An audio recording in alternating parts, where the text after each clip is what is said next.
We've all been taught that certain questions are off limits, that they are dangerous.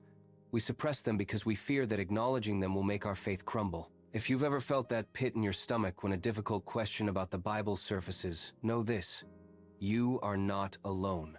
This video isn't about destroying your faith. It's about building a deeper, more resilient faith. Doubt is not a sin.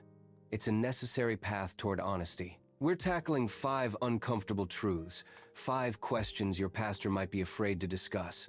Because a faith that can't be questioned isn't a faith worth having. The core problem here is the idol of certainty. We are sold the myth that good Christians have perfect, unbreakable certainty. This belief makes our faith incredibly fragile. The moment a historical fact or a difficult passage challenges that certainty, everything feels like it's collapsing. Deconstruction isn't about destroying faith. It's about inspecting the foundation to rebuild it honestly. We are looking for something stronger than childhood assumptions. Let's dive into the 5 uncomfortable truths. 1. The problem of contradiction. If the Bible is God's perfect, infallible word, then why are there so many apparent discrepancies, especially in parallel accounts like the Gospels? Why do the resurrection accounts seem to vary on who saw what and when? This can be deeply unsettling. The key is understanding genre. The Bible is not a single legal document. It is a library of inspired witnesses. God used human beings with human memory, focus, and literary styles to tell a single, consistent story. The differences aren't failures. They are the result of different witnesses emphasizing what was most important to them. When we read it contextually, the core truth is never shaken. 2. The violence of God. This is often the most painful question. How do we reconcile the God of love revealed in Jesus with the God of war and mass death in the Old Testament? The commands for holy war, or the ethics of certain ancient laws, can feel completely opposed to the New Testament. We cannot wave these away. We must wrestle with the culture, the prophetic genre, and the slow, unfolding revelation of God. The entire story of Scripture moves toward the final, ultimate revelation of God's character found in Jesus Christ, who took the violence of the world upon himself. We look at the trajectory of the text, not just isolated, difficult snapshots. 3. Failed prophecies and timing. What about the passages where events described didn't happen exactly as predicted, or the disciples who believed Jesus would return immediately? This is where our modern, rigid view of prophecy trips us up. Biblical prophecy often operates as a promise or a pattern, not a strict, predictive timeline.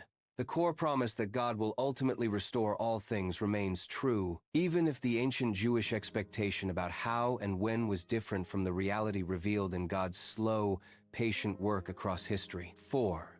The cultural bias of the authors. We often treat the biblical authors as if they were writing outside of time and culture, but they were not. They were men writing from a patriarchal, ancient Near Eastern perspective. This raises hard questions about certain passages dealing with women's roles, slavery, or social structures. We must distinguish between what is God's eternal, unchanging truth and what is the culturally bound expression of that truth. This demands we read the text with humility and ask, is this passage describing the fallen culture it was written into, or is it describing the unchangeable character of God? 5. The lost books and canon. Who decided which books made it into the Bible, and why were others like the Apocrypha or early non-canonical texts left out? The process of canonization was a long historical process overseen by the early church. It wasn't a sudden, secretive vote.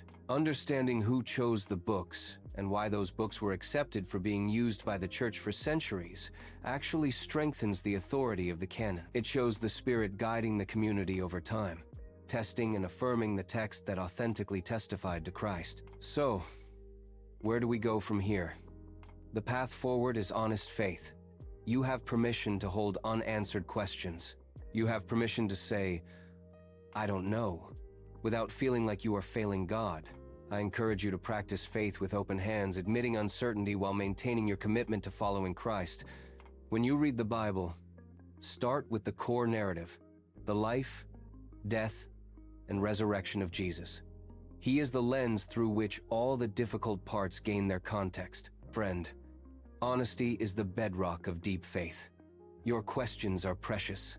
Tell me in the comments, what is the single hardest question you are currently facing about the Bible? Let's share our burdens and find hope together. And if you found comfort in this conversation, make sure you subscribe to FaithFuel so you don't miss our third crucial launch video.